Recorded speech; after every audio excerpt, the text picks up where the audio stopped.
Yes, alright. Nkwanirizaako nnyo nateera ku Yugi Updates TV kusinziira obanga otuwuliriza gw'omuwuliza waffe.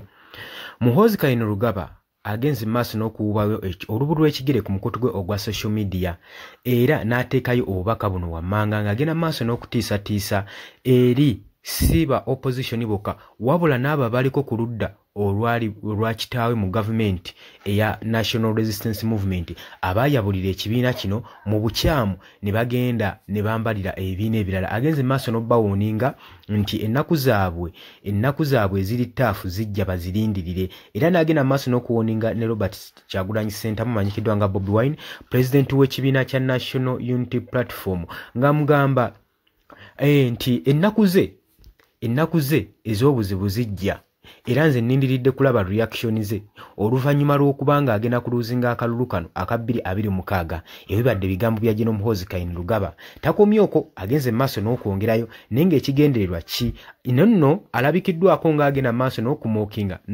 n'okusindika obubaka obuvvoola omukulembeze ono Robert Kyagulanyi Ssentamu saako n'abakulembeze abalala abaali mu kibiina kino ekya National Resistance Movement abaayabulira ekibiina ne beegatta ku bibiina ebirala. Oli ku Yugi Updates TV kusinziira obanga otuwuliriza webale kwekumira ku mayengo gano gwatanatweyungako nkutegeeza kirira wansi waliwo ekigambo subscribe kikooneko obeere nga otweyungako. Nabagamba nti no omaze okusubscribe nga tewerabirako na mukade kakuyambako okuleetera notification message okusobola okulaba nga ofollowinga buli information egenda mu maaso n'okubanga eteekebwa ku mukutu guno.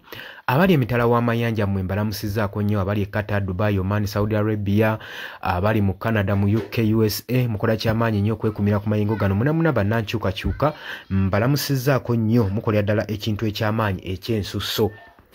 Era nga tetusobola bagaya omulimu gwe mukola gwa ttendo nnyo okulaba nga mugenda maaso n'okuba nga mukakalabya ate no mwewuliriza ebigambo by'enkyukakyuka.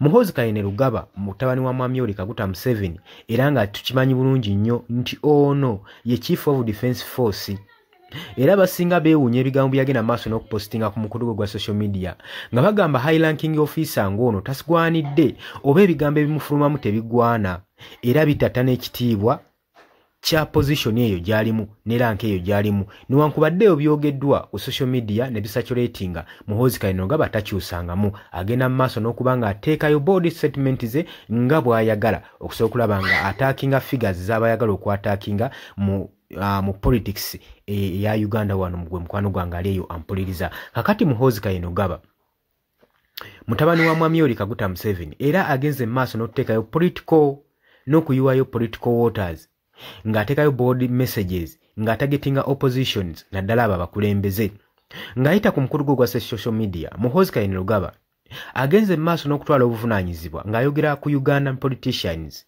bannabyabufuzi abali mu ggwanga erya Uganda abo bagenze mu maaso n'okukuba enkyukira gavumenti ya Mwami Yoweri Kaguta Museveni gwe mukwano gwange ali eyo ampuliriza. Agamba temusobola kubanga mwali musavinga gavumenti yaffe ate n'oluvannyuma ne mutukyukira ne mubeera nga muli against gavumenti gye mubadde musavinga. Agamba era mmwe kakubajjuutuka era mugenda laba obuzibu, mugenda sanga obuzibu bw'amaanyi gye bujjako eyo mu maaso. Bapolitician abasinga mu Uganda jjukira nti nno bayabulira ekibiina kya NRM ne beegatta ku bibiina ebirala byala mu future bye balabamu enkyukakyuka nga ne Uganda kweyinza okuba nga yeesigama okusobola okulaba ng'efuna change n'enkyukakyuka. Kati ye Muhoozi Kainerugaba agamba mulabire ku bannammwe bannabyabufuzi bangi batulekulidde bavudde mu kibiina kya kitange Mwami Yoweri Kaguta Museveni kye yatandikawo ekya National Resistance Movement naye oluvannyuma bakubye endekamoyo ne bagamba nti nno bejjusa bagamba bakola ensobi esingirayo ddala. Era ayongera nga aduula ng'agamba n'abo abakikoze ne bakyukira gavumenti eno mulindeko mu kalulu akanaddako bajja ttandika okuba nga bakukkulima n'okuwejjusa okuba nga balekulira ekibiina oluvannyuma lw'okuluzinga akalulu akagenda okukubibwa mu mwaka gwa 2026. Abagambye mmwe mwerinde mujja kulaba. Muhoozi ayongedde n'awandiika ng'agamba akalulu kano akajja aka 2026 era Robert Kyagulanyi Ssentamu agenda kusafalinga nnyo oluvannyuma lw'okuluzinga position zonna mu parliament saako neye kennyini. Statement za Muhoozi zirabikanga eziri directive nga zekola obulumbaganyi oba nga zaatakinga ba former government areas ab'omukaga bali mu government. Isaawa zino wenjogerera abagenda maaso n'okukatiriza oba n'okucriticizinga ebikolwa ebigenda mu maaso n'okukolebwa gavumenti eri mu buyinza. Agenze mu maaso n'okugattako ng'agamba Bobi Wine naye ennaku ze zijja ezitali za bulijjo, ziri z'abadde amanyidde, endalamu ku zino ennaku ezigenda okuba nga zimujjira, era ng'asagisinga ng'agamba popular opposition leader abeere ng'asuubira political pressure, omuliro ogugenda okuba nga gumubugumirako mu kalulu akajja aka 2026, asuubire pressure gye bagenda omwesaatingako. Kitaawe Mwami Yoweri Kaguta Museveni agamba nti agenda muteekako pressure egenda okuba nga atereka Robert Kyagulanyi Ssentamu. Kyekimu jjukira nti Robert Kyagulanyi Ssentamu amanyikiddwa nga figure ey'amaanyi mu ludda oluvuganya gavumenti ku opposition, era nga mukulembeze w'ekibiina kino ekya National Unity Platform.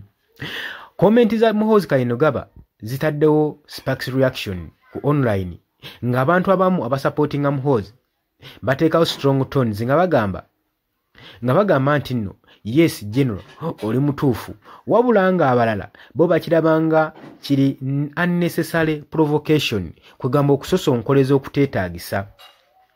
Bobi Wine ng'amanya g'amatuufu ye Robert Kyagulanyi Ssentamu abadde key opposition figure okuva mu 2021 mu kalulu akaggwa.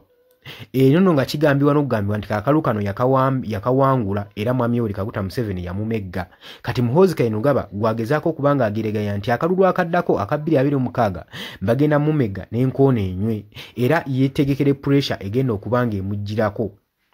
Newankubadde Muhoozi tamentioninze mannya ago gabadde amentioningako, naye alaze nti no former bosses abaali mu kibiina ekya National Resistance Movement abamu bakkiriza nti nno akupointinga ku politician eyaliko ow'amaanyi mu opposition kati ate ne bajoyininga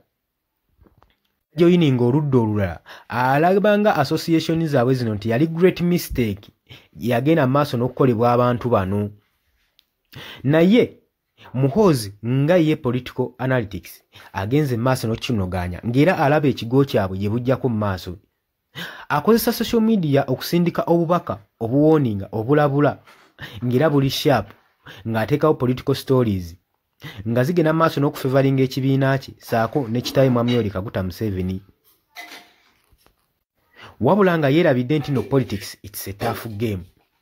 Bobi Wine oba omukulembeze w'ekibiina kya National Unity Platform Robert Kyagulanyi Ssentamu tannaba kubanga avaayo nga respondinga ku bubaka buno, naye abawagizi be bo bagenze maaso nga bagamba nti no opposition tejja kutwalibwa mu ntiisa oba tejja kubanga etiisibwatiisibwa. Abawagizi abamu abavudde mu Kampala bagambye Muhoozi asobola okwogera byonna byayogera, naye kyabamanya amazima gali nti Robert Kyagulanyi Ssentamu alwanirira nkyukakyuka, era tuli naye, era bo beebaga tuli ne Robert Kyagulanyi Ssentamu munnankyukakyuka agenda maaso n'okubanga aleetawo enkyukakyuka. Wabula ebigambo bya Muhoozi bino tebinatwalibwa for granted, kubanga tulaba mu kalulu kano akawedde aka by elections embeera gye kaalimu. Muhoozi yandibanga ayogera ebigambo bino nga wagenda okuteeka pressure ku Robert Kyagulanyi Ssentamu, nga mubirabanga ebigambo byaga nti no bigenda kuggwera mu kalulu, naye ng'ebintu bijja kuggwa nga woolaba by election eyali wano mu Kawempe North, abantu abaakubibwa baatokyalingibwa, bannamawulire ne bakubibwa emigga egitagambika, ne bakubibwa ng'ekyokuttale egyasigalawo ne gikwata n'ettaka. Bangi baabuzibwawo, bangi baasibibwa, era n'abasinga tebalabikanga. Naddala abali ku ludda oluvuganya gavumenti abali mu kibiina kya National Unity Platform, abawagizi baakyo abasinga baabuzibwawo. Kakati ebikolwa nga bino oba ebigambo nga bino nga biteereddwa ku social media bisaanidde okuba nga tebitwalibwa for granted, nga bikwatibwa n'obwegendereza olw'ensonga nti nno bimu ku bigambo byayogera ate n'amala n'abiteeka mu nkola. Wabula tulaba mu kaseera nga kano nga akaaliko emabega akali ku bio elections ze Kawempe North, nga tulaba nga n'ekitongole ekya Electoral Commission kiwambiddwa obuyinza bwakyo, wabula nga ebitongole bitumanyi ng'ebikuumaddembe bigenda maaso n'okukontrolinga okulonda. nga tete bikomye ku ekyo kyokka nga bitaddewo ne chaos egenda maaso n'okubanga batuntuza n'okubonyaabonya n'okutokyalinga okukuba saako n'okusiba n'okuwamba n'okubuzaawo bannayuganda abo abatwalibwa nga abawagizi b'oludda oluvuganya gavumenti. Ebyo byonna byonna mwabiraba, saagala kubanga mbajjukiza. Wabula kye nnina okutegeeza nti oli ku Yugi Update TV osinza obanga otuwuliriza era weebale kwekumira ku mayengo gano gwa tannatweyungako kkirira wansi waliwo ekigambo subscribe kikoneko obeere nga otweyungako. Mbagaliza olunaku olulungi, mbanirizaako nnyo mu comment section nyawe tekeyo ndowooza yo otubuulire kikyolowooza.